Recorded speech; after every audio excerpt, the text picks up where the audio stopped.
De mon côté, je vais vous parler des acquis du projet sur la filière bovin-lait. Donc c'est un travail qui a été mené, sur, principalement, 2022-2023 et donc en partenariat avec les acteurs techniques locaux, sur le terrain, chambre d'agriculture, contrôle laitier, laiterie et cetera.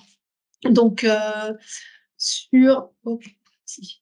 Sur le contenu qui a été étudié, on a eu voilà, 5 volets principalement que je vais détailler. Donc, je vais commencer par l'aspect production, et notamment la question était, comment on pourrait mieux faire pousser du soja dans le nord de la Nouvelle-Aquitaine, parce que dans le sud, on sait faire.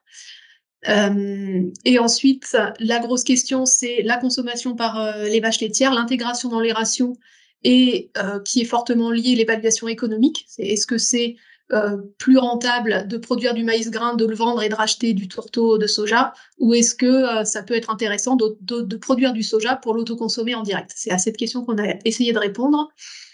J'enchaînerai avec les résultats des analyses de graines qui ont été réalisées. Donc, on a mis en commun, une trentaine d'échantillons avec, enfin mis en commun avec la filière, porc et les échantillons ont été valorisés et analysés pour avoir des prédictions de valeur alimentaire qu'on peut utiliser dans des rationneurs. Et je terminerai par une évaluation, environnementale et notamment on s'est arrêté plus précisément sur l'impact, gaz à effet de serre. Donc, sur l'aspect production, je vous apprends rien en vous disant que le soja, c'est une plante qui a besoin de beaucoup d'eau l'été pour pousser. Donc c'est un des freins majeurs sur le nord de la Nouvelle-Aquitaine. Mais ceci dit, ce qui a été relevé dans les enquêtes, c'est que c'est pas non plus le seul élément, heu, parce que, on a tendance à dire dans les zones, avec sécheresse estivale qu'il faut absolument de l'irrigation pour produire du soja.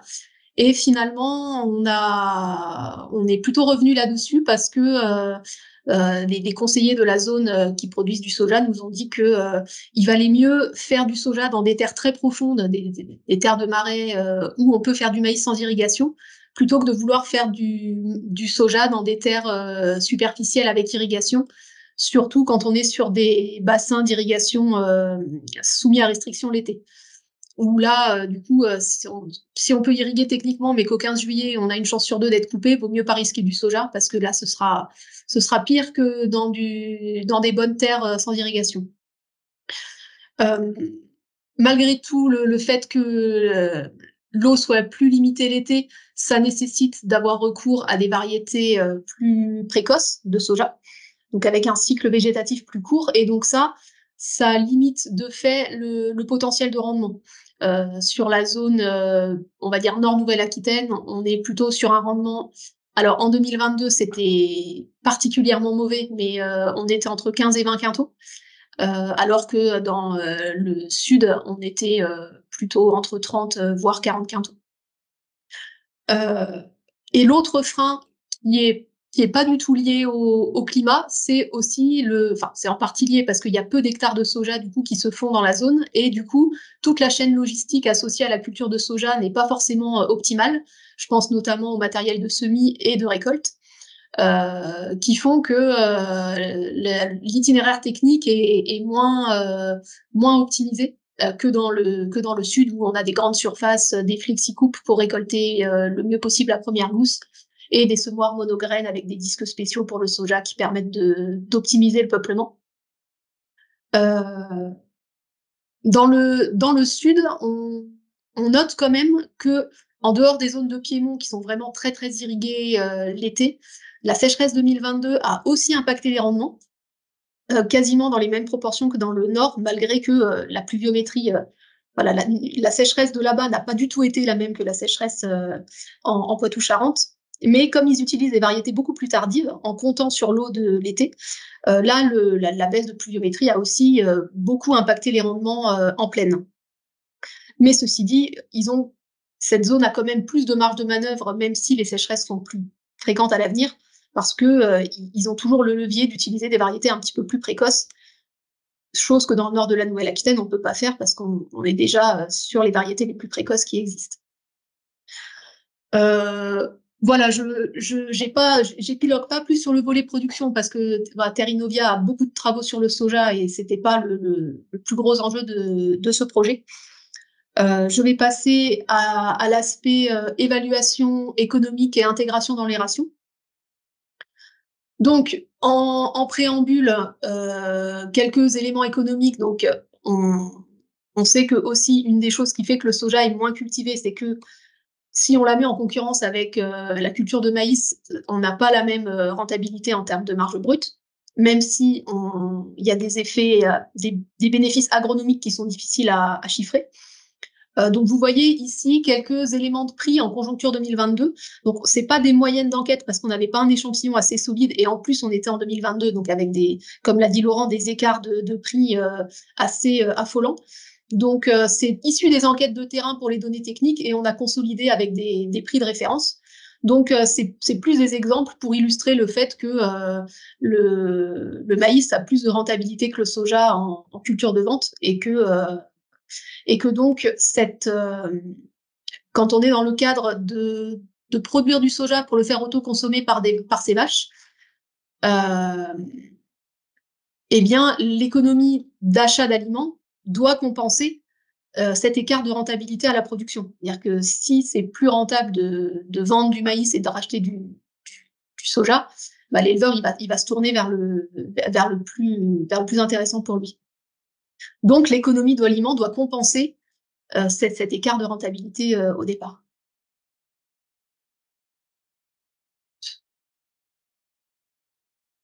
Donc, sur la question, dois-je produire du soja pour le donner à mes vaches ou produire du maïs grain et le vendre? On a pris un cas concret qu'on a étudié dans un cas de terrain. Donc, c'était un élevage dans les Deux-Sèvres avec 2 robots de traite, avec une trentaine de kilos produits par vache, des taux assez solides. Et donc, ça, c'est des éléments techniques qu'on a récupérés de janvier à mars 2023. Et sur cette période-là, l'éleveur a intégré dans sa ration 1 kilo de graines de soja toastées en remplacement de 1 kilo de tourteaux de colza à l'auge. Vous voyez ici la ration que je détaille pas, hein, c'est 2 tiers maïs et puis du tourteau de colza à l'auge et du correcteur à 39% au robot. Pas mal de céréales parce qu'encore une fois, c'était les maïs 2022 qui étaient pas bons du tout. Et donc, on est passé pendant 3-4 semaines, parce qu'il n'a pas eu un très bon rendement en 2022, donc il n'a pas pu le faire très longtemps, mais où il a substitué 1 kilo pour 1 kilo. Et en cours d'essai, il a aussi enlevé un demi-kilo d'orge pour tenir compte du fait que la graine de soja était plus riche du fait de la matière grasse, et donc ce qui permettait d'enlever un petit peu de céréales. Donc, comme c'était un éleveur robotisé, on a pu extraire et analyser toutes les données techniques de production, de taux, de stade de lactation aussi. Et on n'a pas vu de différence de performance significative entre avant l'essai, pendant et après. Voilà, les quelques écarts qu'on a notés sont plus liés à une légère évolution du stade de lactation. Donc voilà, performance équivalente. Donc, partant du principe qu'au niveau de la performance, il n'y a pas de différence significative, on a essayé de chiffrer ça. Et donc, pour simplifier les chiffres, on a ramené ça par hectare de maïs converti en soja. C'est-à-dire que sur ce troupeau, pour alimenter toute l'année son troupeau avec 1 kilo de soja en remplacement d'1 kilo de tourteau de colza, euh, il fallait qu'il remplace plusieurs hectares de maïs. Donc on a ramené ça par hectare de maïs. Donc on a travaillé avec la logique du budget partiel, c'est-à-dire pour chaque poste, on chiffre uniquement les éléments qui bougent. Donc sur les charges opérationnelles, forcément, on cultive moins de maïs, donc 1 hectare de maïs, on économise des charges opérationnelles qu'on réinvestit sur le soja, mais le soja coûte un petit peu moins cher à cultiver que le maïs, notamment à cause des charges d'engrais qui sont quasiment inexistantes en soja. On a compté un petit peu de reliquats azotés derrière soja, qui donc représente une économie d'engrais sur la culture suivante, et également la prime PAC sur le soja qui est de 30 € de l'hectare. Et donc par contre, en élément défavorable, évidemment, sur cet hectare de maïs, je ne produis pas de grains, donc je ne vends pas, donc j'ai aussi un produit en moins à compenser.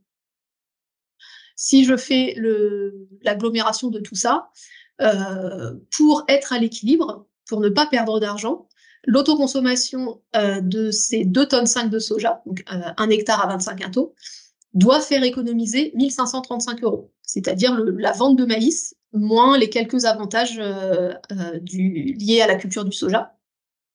Et si je fais 1 535 divisé par 2,5 tonnes, ça fait que si je voulais vendre ma graine de soja, il faudrait qu'elle soit minimum à 615 € la tonne pour que ça soit aussi rentable que si sur cet hectare, j'avais fait un maïs que j'avais vendu 250. Voilà, donc c'est des éléments qui peuvent beaucoup varier selon les prix qu'on met dans la case. On a retenu ces éléments-là. À cela, il faut rajouter le coût du toastage de la graine. On y reviendra, donc qui a coûté 100 € la tonne, ce qui fait grimper le montant à économiser en aliments. Donc si on regarde maintenant les économies d'aliments, donc le soja est introduit à hauteur de 1 kg par vache par jour. Si on compte le kilo de tourteau de colza à 370 € la tonne, je rappelle qu'on est en 2022, et un demi-kilo d'orge à 180 € la tonne, ça fait une économie de concentré de un peu plus de 1 000 €. Ce qui fait que dans cet exemple précis, c'est pas intéressant avec ces éléments de conjoncture-là de produire du soja pour l'autoconsommer. D'un point de vue purement économique, il vaut mieux faire du maïs, le vendre et racheter du tourteau de colza. Mais il faut quand même relativiser ce chiffre-là pour plusieurs raisons. D'une part, l'intérêt économique du toastage est difficile à démontrer. J'y reviendrai.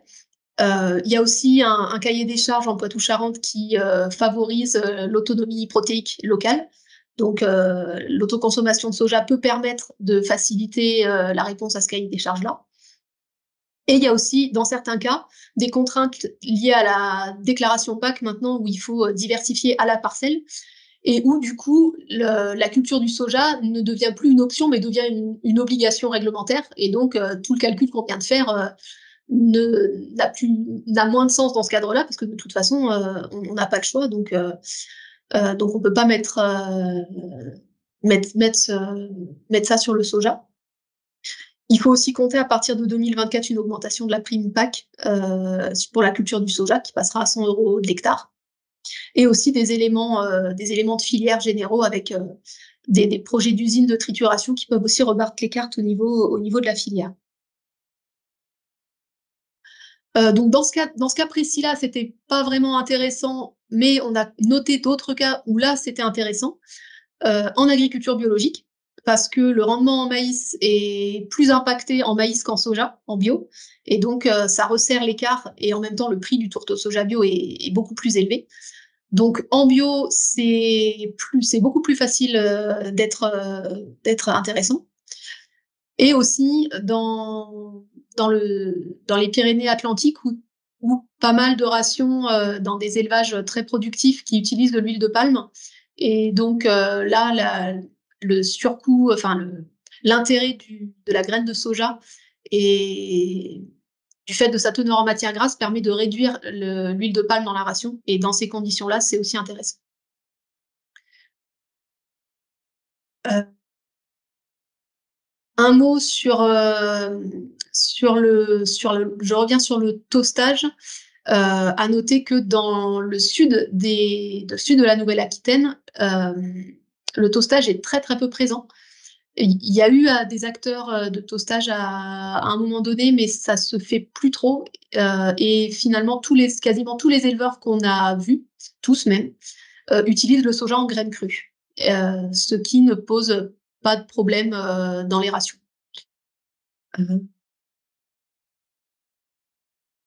Donc, j'en viens à la partie analyse des graines. Donc, on a récolté une trentaine d'échantillons, dont à peu près les 2 tiers en graines crues et une dizaine d'échantillons de graines toastées. Et sur ces graines toastées, on en avait à peu près la moitié pour lesquelles on avait la graine crue issue du même lot que cette graine toastée. Donc on a pu comparer sur un même lot une graine crue et une graine toastée. Donc les réglettes qui vont suivre, vous avez la moyenne qui est en noir, à peu près au milieu. En bleu, quand elle existe, la valeur de la table INRA. Le quart inférieur qui est en couleur, la moyenne du quart inférieur, et les bornes mini-maxi en rouge et en vert aux extrémités. Donc, sur ces 30 échantillons, on a analysé les critères chimiques. Donc, c'est des critères qui sont pas ou très très peu influencés par le toastage. Et donc, là, c'est donc la moyenne des 30 échantillons. Donc, ce qu'on voit, c'est que sur la MAT, on est sur une valeur qui est conforme aux valeurs de la table. On est autour de 40%, 40% sur la matière sèche de MAT. Mais on voit aussi qu'il y a une forte hétérogénéité. On a un quart inférieur à 37,6 et un quart supérieur à 43,2. Donc voilà, c'était assez surprenant cette hétérogénéité-là. Donc ça me fait dire que ça peut valoir le coup quand on a beaucoup de soja à autoconsommer, de faire une petite analyse pour voir à combien il se situe, parce que voilà, ça peut vraiment jouer sur l'interprétation au niveau de la ration. Au niveau de la matière grasse, on observe aussi de la variabilité, mais moins, et avec des valeurs qui se rapprochent des valeurs tables. Il n'y a pas trop de surprises à ce niveau-là. Et au niveau des UF, donc INRA 2018, on est un petit peu en dessous des valeurs tables, mais là aussi avec pas mal d'hétérogénéité. Donc au niveau de la protéine maintenant, donc là cette fois évidemment on a séparé les moyennes graines crues et graines toastées. Sur les PDI-A, c'est-à-dire l'azote valorisable dans l'intestin, pour faire simple, oula, j'ai un petit problème d'animation, pardon. Ne regardez pas le graphique en bas. Donc on a une valeur PDI qui est inférieure aux références sur les graines toastées, parce que sur les graines crues, on n'a pas de valeur table. Sur le dernier livre INRA, il y a pas de graines crues. Donc voilà, je propose la valeur issue de l'analyse. Mais sur les graines toastées, on est en dessous d'assez loin des valeurs tables. On est à 96 PDI-A quand les tables sont à 120. Et ce qu'on peut voir du coup, c'est le gain entre la graine crue et la graine toastée, où on gagne une quarantaine de PDI-A grâce au toastage. Ce qui est conforme avec ce qu'on peut lire sur le reste de la bibliographie, sur Internet notamment, c'est les écarts qui sont évoqués. Mais on voit aussi du coup des disparités, donc c'est les deux graphiques du dessous, où on a regardé les fameux couples, c'est-à-dire pour un même lot, j'avais la graine crue, la graine toastée, et on a comparé les deux. Et sur le graphique de gauche, vous voyez qu'on retrouve bien, donc en bleu c'est les PDI-A, on retrouve bien la quarantaine de PDI d'écart entre la graine crue qui est à gauche et la graine toastée qui est à droite. Et la BPR, donc la balance protéique du rumen, c'est l'autre, enfin c'est l'inverse, vu que c'est la BPR, c'est la balance protéique, c'est l'azote qui est dans le rumen. Donc là, c'est logique, comme on protège la protéine, elle est plus dans le rumen, elle est dans l'intestin. Donc c'est logique que la BPR baisse. Mais on voit que, par exemple, sur le graphique de droite, donc c'est un autre couple, que c'est beaucoup moins net. On a une quinzaine de gains de PDIA. Donc ça illustre bien la disparité selon le process de toastage. Il peut y avoir des écarts sur le résultat de la graine.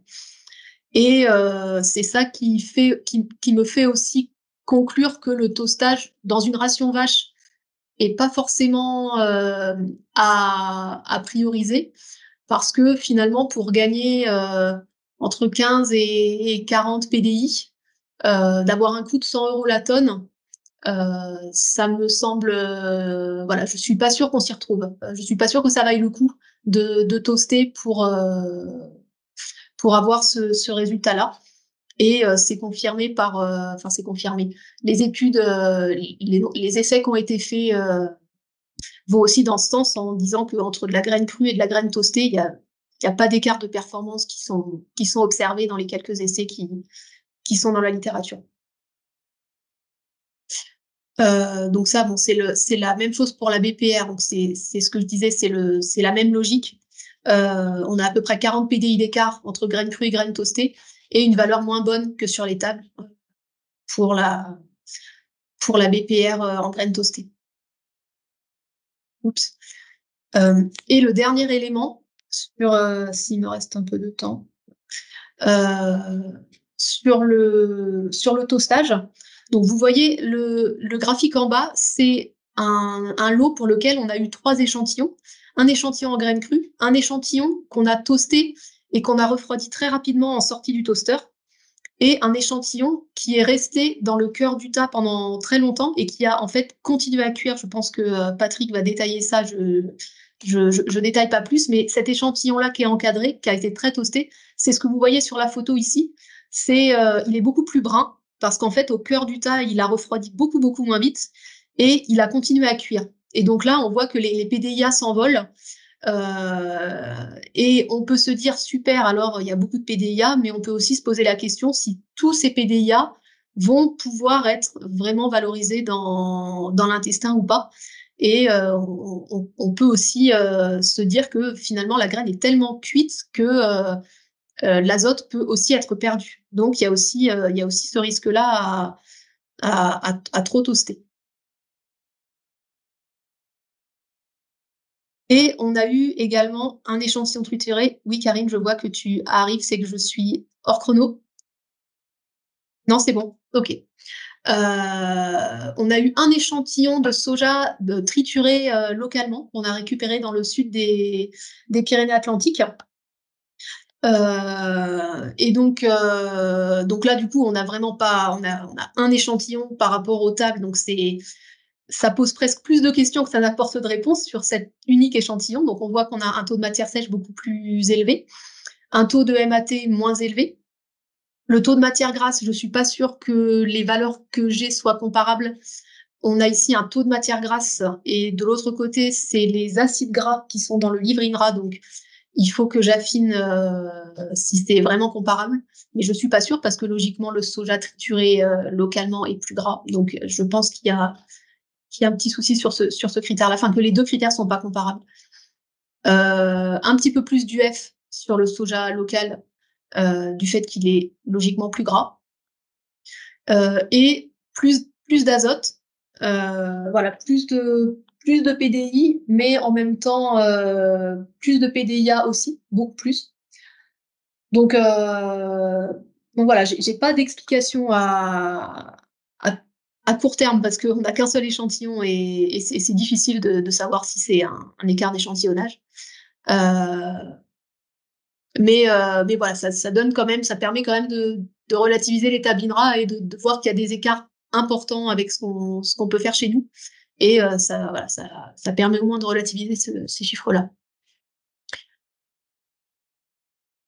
Et donc, j'en viens à la dernière partie de ma présentation sur l'impact environnemental. Donc là, ce qu'on a fait, enfin, le principal point, c'est de faire une estimation des gaz à effet de serre en mode budget partiel également.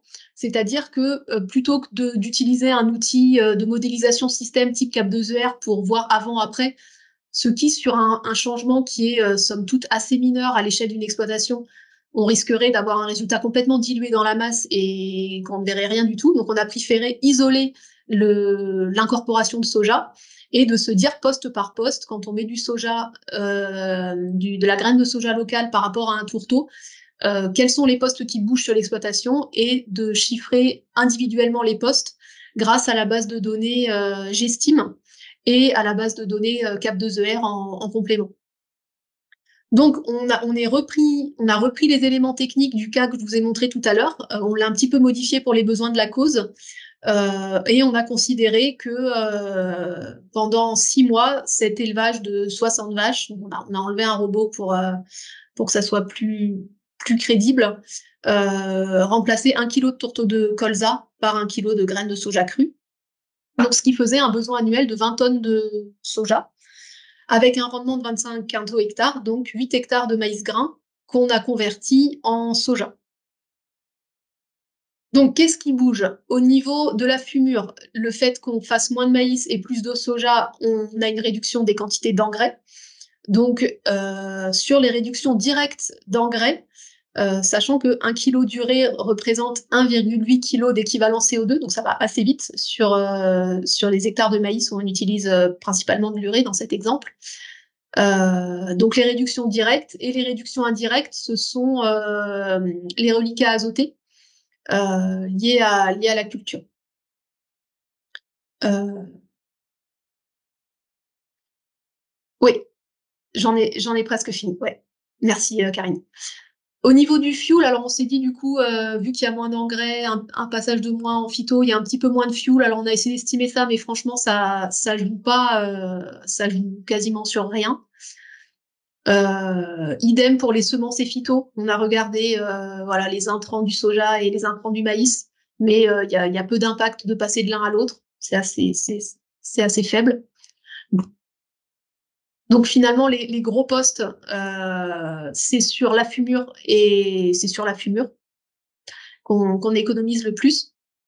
Et maintenant, sur les concentrés, évidemment, enfin sur la partie itinéraire technique, on va dire. Et sur la partie concentrée, du coup, comme on remplace un pour un, on a, on économise 20 000 kilos de tourteaux de colza, ce qui représente à peu près 6 tonnes d'équivalent CO2. Donc, dans la logique d'une substitution de tourteaux de colza, on additionne les 8 000 plus les quelques chiffres ici, plus les 6 tonnes. Ça nous fait, pour cet élevage de 60 vaches, qui utilisent 1 kilo de graines de soja pendant 6 mois, 14 tonnes de carbone économisé. Mais on sait que ce qui est plus impactant au niveau gaz à effet de serre, c'est le tourteau de soja, par rapport à l'impact déforestation qui y est lié, notamment. Donc, en substituant non pas 20 000, mais 14 000 kilos de tourteau de soja pour ces 20 tonnes de graines, parce que là, c'est moins protéiné. Là, ça va beaucoup plus vite parce que le tourteau de soja est beaucoup plus impactant. Et donc là, on est quasiment à 30 tonnes d'équivalent CO2 économisé à l'année. Donc ce chiffre-là, qu'est-ce qu'on en fait? En soi, c'est intéressant, mais ça veut pas dire grand-chose. Ce qui est intéressant, c'est de le lier avec l'économique. Pour ce cas concret, donc si on reprend, si on réapplique les éléments économiques qu'on a vus tout à l'heure sur ce cas concret, l'éleveur a un manque à gagner d'environ 2 500 € s'il fait ça, pour économiser, du coup, s'il remplace par du colza, 14 tonnes de CO2, et s'il remplace par du soja, 27 tonnes de CO2. Ce qui fait que, en fait, ce qu'on regarde, c'est le coût de la tonne de carbone non émise, parce que c'est ça qui est finalement intéressant, et c'est ça qui est potentiellement rémunéré aussi dans les élevages, aujourd'hui ou demain. Et donc, en substituant par du tourteau de soja, on arrive à 89 € la tonne. C'est-à-dire que si on arrive à vendre ces tonnes de carbone-là, on peut en partie financer ce changement de pratique. Donc voilà, ça pose la question, et c'est un petit peu ma conclusion en ouverture, c'est comment on fait, parce qu'on voit bien que pour l'instant, il y a un, il y a un, comment dire, au niveau économique, c'est difficilement rentable. Maintenant, il y a un réel intérêt environnemental à plus autoconsommer du soja et à plus travailler localement sur la protéine. Mais c'est comment est-ce qu'on peut mettre des dispositifs financiers pour encourager cette transition-là. Voilà, je vous remercie de votre attention.